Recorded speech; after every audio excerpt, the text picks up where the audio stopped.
Are you sure this is what you want? Logan's voice was low, almost a whisper, as his hand rested on the handlebars of his motorcycle.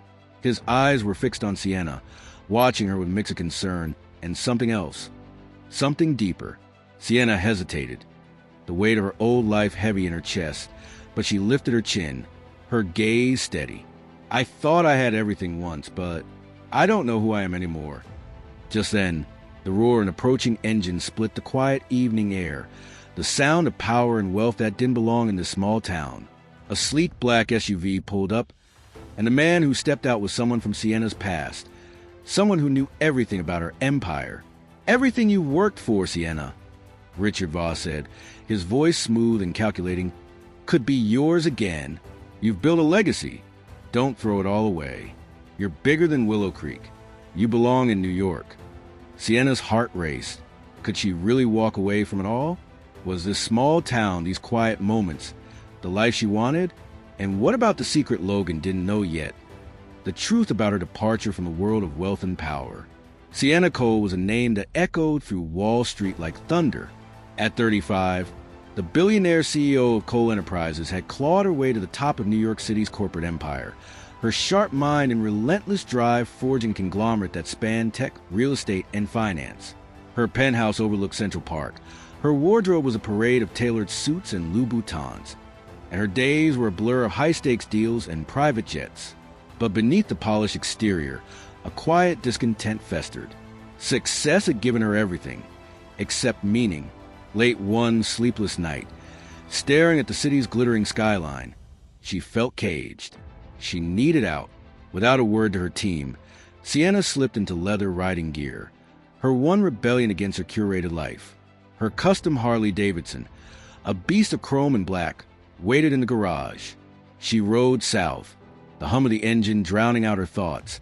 No destination in mind, just the open road and the promise of freedom. Days blurred into miles, until a ferocious Texas thunderstorm ambushed her on a lonely highway. Rain blinded her, lightning splintered the sky, and her bike's engine sputtered to a halt outside Willow Creek, a dusty town barely on the map. Soaked to the bone, Sienna pushed her bike to the mud, cursing her impulsiveness, until she spotted a flickering neon sign, Hayes Auto Repair. The garage was a time capsule, peeling red paint, stacks of worn tires, and the faint smell of motor oil. Logan Hayes, a broad-shouldered mechanic with a 5 o'clock shadow and piercing green eyes, looked up from a rusted Ford. His flannel was smudged with grease, his hands scarred from years of hard work. "Caught in the storm?" he asked, his drawl calm but curious. Sienna, guarded and dripping wet, nodded. She didn't trust small-town strangers, but exhaustion won. Logan tossed her a clean towel and gestured to a cot in the back. "Bike's safe here. I'll check it when the rain stops. Get some rest." He didn't ask her name or story, and she didn't offer. To him, she was just a stranded rider, not a billionaire. Willow Creek was a world Sienna didn't know existed. Main Street boasted a diner with chipped mugs, a feed store where farmers haggled, and a bar where locals sang off-key karaoke. The air was thick with cedar and the promise of rain, a far cry from Manhattan's concrete and chaos. The next morning, Logan's daughter, Emma, burst into garage like a tornado. 10 years old, with messy braids, a gap-toothed grin, and a penchant for mischief. She sized Sienna up. "You're the biker lady. Dad says your bike's busted. Want to see my goats?" Before Sienna could protest, Emma dragged her to a nearby pen, where a stubborn goat named Pickles promptly ate the hem of her jacket. Sienna, who'd never been near livestock, couldn't help but laugh, her icy facade cracking under Emma's relentless sunshine. Logan worked on her bike with the focus of a surgeon, his tools an extension of his hands. He was a mystery. Former Army, widowed young when his wife, Sarah, died in a car accident, leaving him to raise Emma alone. His life was anchored in Willow Creek, his roots deep in its red dirt. Sienna, used to people chasing her wealth or power, kept her identity hidden. To Logan, she was just Sienna, the city girl with a quick wit and a guarded heart. Over late-night coffee in the garage, their talks grew deeper. "You ever feel like you're pretending to be someone you're not?" she asked, staring into her mug. Logan leaned back, his eyes searching hers. All the time. But out here, you don't have to pretend. The town's annual harvest fair was Willow Creek's heartbeat, and Emma roped Sienna into helping, trading her leather for borrowed jeans and flannel.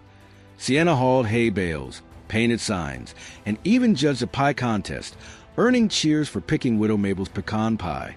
She taught Emma how to hustle at carnival games, her CEO's sharpness winning the girl a giant stuffed bear. Logan watched from the sidelines, his rare smile softening his rugged edges. "You're good with her," he said later, as they shared a beer by a bonfire. Sienna shrugged, but her heart warmed. She felt alive here, untethered from the weight of her empire. One night, under a canopy of fairy lights, the fair's dance began. A local band played a slow Willie Nelson cover, and Logan offered his hand. "Don't tell me you're scared of a dance," he teased. Sienna, heart racing, let him pull her close. His calloused hand rested on her waist, his warmth steadying her. As they swayed, the world faded. The crowd, the music, her past. For the first time, Sienna felt seen, not as a billionaire or a boss, but as herself.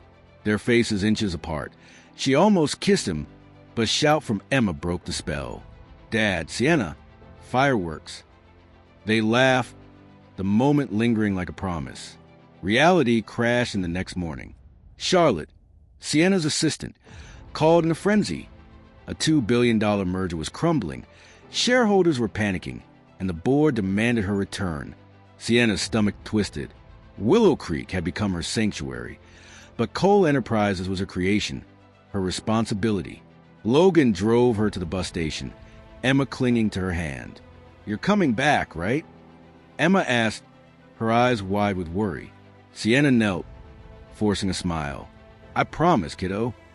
Logan's goodbye was a quiet nod, but his hand lingered on hers, his eyes saying what words couldn't. New York was a cold slap. The city's relentless pace, screaming headlines, flashing screens, endless meetings, felt alien. Sienna saved the merger with her usual brilliance, but the victory was hollow. In her penthouse, surrounded by marble and silence, she felt like a stranger in her own life. Memories of Willow Creek haunted her. Emma's giggle, Logan's low laugh, the smell of hay at the fair. She tried to bury herself in work, but every email, every call, felt like a chain. One night, staring at a photo Emma had slipped into her bag, a crayon drawing of the three of them with Pickles the goat, Sienna broke. She didn't want this life anymore. At a press conference, with cameras rolling and the world watching, a reporter asked about her next venture. Sienna gripped the podium, her knuckles white. "I've built an empire," she said, her voice unsteady. "But I don't know if it's my future. I need something real." The room erupted in gasps and murmurs. She'd shattered her own myth. That night, Charlotte texted, "Tokyo meeting in 36 hours. Jets on standby." Sienna stared at the message, then at Emma's drawing. Her hands shook as she typed, "Cancel everything. I'm out," grabbing her car keys and a duffel bag. She drove through the night, city lights fading into Texas stars. Dawn painted Willow Creek in gold as Sienna pulled into the garage. Logan was there, wrench in hand, radio humming a country tune. He froze when he saw her, his eyes wide. Sienna stepped forward, her voice raw from the road and emotion. "I tried to go back, Logan. I tried to be the person I was. But it's not me anymore. You and Emma, you're my home. I was terrified I'd lose you." Logan dropped his wrench, closing the distance in 2 strides. "You're here now," he said, his voice a low rumble. He cupped her face, kissing her fiercely, like he'd been waiting his whole life for this moment. Sienna melted into him, the weight of her old life falling away. Months later, Sienna made global headlines, not for a deal, but for walking away. She stepped down as CEO, hand-picking her COO, a brilliant woman who'd been her shadow for years, to take the helm. With her fortune, Sienna could have bought half of Texas, but she chose Logan's garage instead. She invested in it, transforming the rundown shop into Hayes and Cole Customs, a haven for bikers and gearheads. They built custom motorcycles, blending Logan's mechanical genius with Sienna's business savvy. The shop became a local legend, drawing riders from across the state. Sienna bought a fixer-upper house on a hill. Its wraparound porch perfect for lazy mornings with Logan's coffee and Emma's chatter. She learned to cook disastrously at first, with Emma cackling as her pancakes burned. She planted a garden, where Emma buried time capsules filled with secret plans. Sienna joined the town's volunteer fire crew, her CEO instincts making her a natural at organizing drills. Willow Creek didn't care about her billions. They loved her for her quick laugh, her willingness to get her hands dirty, her fierce loyalty to their town. But Sienna's past wasn't done with her. One day, a sleek black SUV rolled into Willow Creek, and out stepped Richard Voss, a rival tycoon who tried to buy coal enterprises years ago. He'd heard of Sienna's retirement and saw an opportunity. "You're wasting your talent here," he said, offering her a partnership in a new venture worth billions. "This town's a cage, Sienna. You're bigger than this." Logan overheard, his jaw tight, but he said nothing, trusting her to choose. Sienna looked at the garage, at Emma waving from the diner, at the life she'd built. "I'm not caged, Richard," she said, her voice steel. "I'm free. Go back to New York." Voss left, and Logan pulled her close, pride in his eyes. A year later, under a crimson Texas sunset, Logan took Sienna to their favorite spot, a hill overlooking Willow Creek's twinkling lights. Emma had mysteriously insisted on staying at a friend's house. Logan fidgeted, then pulled a small silver ring from his pocket. Its simplicity perfect. "I ain't got your old life's money or shine," he said, his voice rough with emotion, "but I got you, me and Emma. That's my forever. Marry me, Sienna." Tears streamed down her face as she nodded. "Yes, Logan. 1,000 times, yes." He slipped the ring on her finger, and they kissed under the stars, the town below a quiet witness. 2 years later, Sienna Hayes wasn't a billionaire CEO. She was a wife, a stepmom, a partner.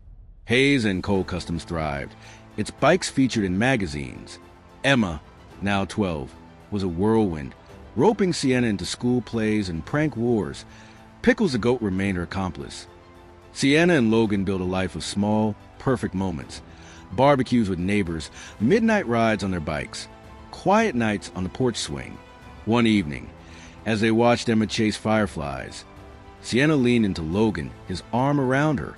"I thought I had everything once," she whispered. "But this this town, this is everything." Logan kissed her temple. "Welcome home, darling." Willow Creek was her anchor, her joy, her truth. Sienna had traded an empire for a family, and under Texas's endless sky, she knew she'd never look back.